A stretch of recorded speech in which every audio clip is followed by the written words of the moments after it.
Donc Alain, ça veut dire que sur le montage, c'est chronologique, véritablement. Il n'y a pas eu des scènes qui ont été tournées, qui ont été remontées plus tard. On a vraiment suivi toute l'année et c'est monté de façon chronologique.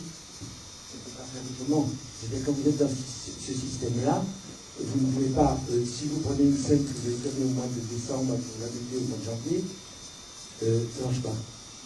Parce que comme ça rend compte de l'évolution de deux individus, de leur rapport, etc., vous ne pouvez pas jouer avec ça. Donc c'est uniquement chronologique, c'est monté au fur et à mesure. Et quand on a terminé au bout d'un an de tournage, parce que Vincent peut pas tourner 2 films en même temps, le film était monté. C'est-à-dire que et lié toujours à la vie du tournage, à la vitalité du tournage, et pas au laboratoire d'une salle de montage où on commence à tripoter un peu le matériel cinématographique pour essayer de donner un sens ou quoi que ce soit. Alors s'il n'y a pas de scénario, que c'est inspiré de la vie réelle, la scène où le Premier ministre a sa colère noire, parce que le propriétaire de son immeuble, c'est quelque chose que lui, il a vécu dans la vie, qu'il intègre au film.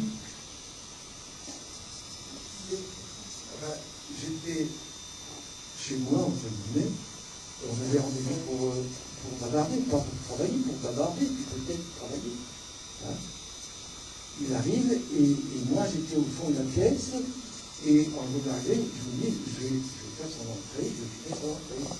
Et pour bien lui préciser que j'étais en train de le filmer, je lui dis, bonjour monsieur le Premier ministre.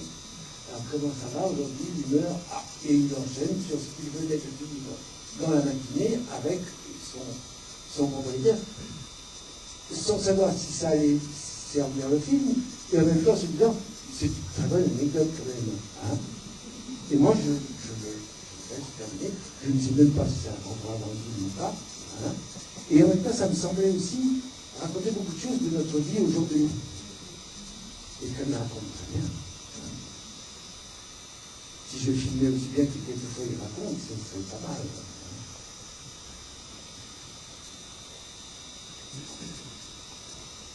Donc il y a beaucoup de scènes, si ce n'est quasiment l'essence, enfin la totalité des scènes, c'est une prise.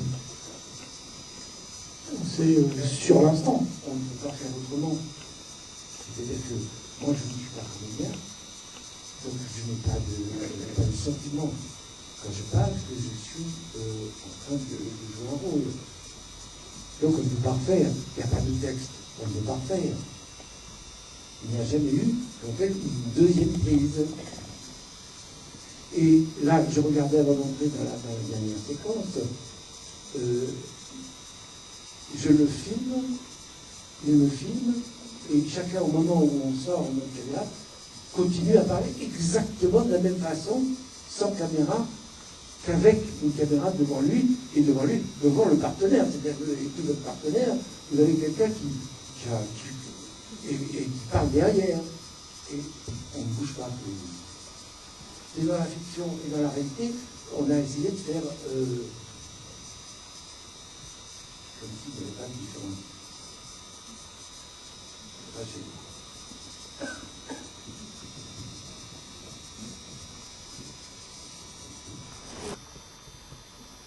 Jamais de témoin, sauf les gens qu'on faisait rentrer dans le film.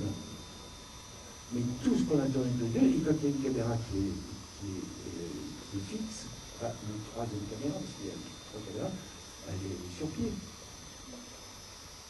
Mais on peut croire qu'il y a quelqu'un, peu importe. Nous, on sait que tout ce qu'on a tourné ensemble était une affaire personnelle entre lui et moi.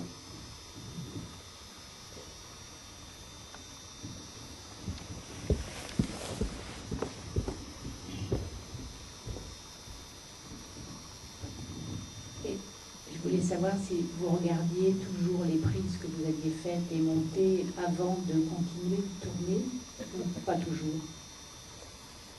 Pas toujours. Parce que quelquefois, on est un peu effrayé et déçu par ce qu'on a fait. On a peur de recevoir un coup de massue. Donc, on dit, ah, on va le regarder dimanche. Et puis après, on va attendre un petit peu. On est d'une lâcheté absolument magnifique. Et puis petit à petit, comme le souvenir détestable du tournage disparaît, on sait qu'on a une trace vivante, alors on est attiré de la voir. Et en général, c'est un peu mieux que notre pessimisme nous disait. Mais quelquefois, ça peut durer 15 jours, 3 semaines. Et quelquefois, je ne tournais pas avec personne pendant un mois. Je me glissais dans son emploi du temps, et c'est ça qui est bien.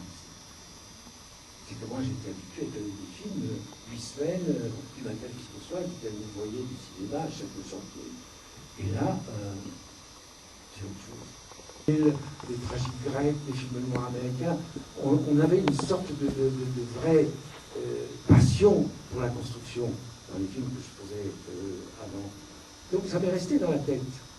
Donc je peux travailler sans filet, en fait. Parce que je sais que là, il y a une petite piste qu'il faudra peut-être la suivre.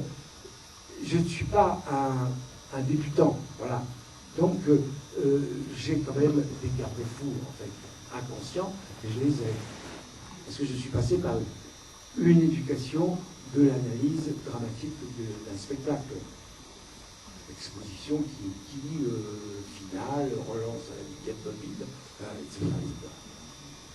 Bon, on a l'impression que la neige et travailler, etc. En fait, la plupart du temps, c'est que c'est un moment de la journée, la lumière est bonne. Hein, c'est une chance. Et puis, on le voit dans la première séquence, quand il part, il y a 2 petites barres lumineuses, quand même, que j'avais à ma disposition quand l'éclairage était un petit peu quand même en dessous de... Donc il y avait un peu d'aide, mais pas toujours.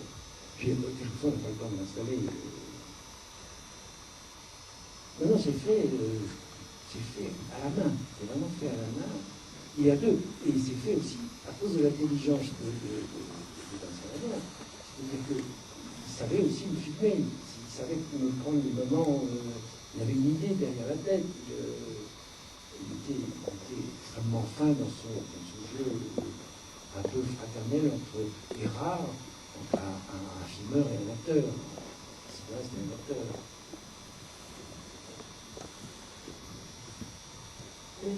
Vous parlez de la relation avec Vincent Lindon qui semble être au cœur et à l'origine du film.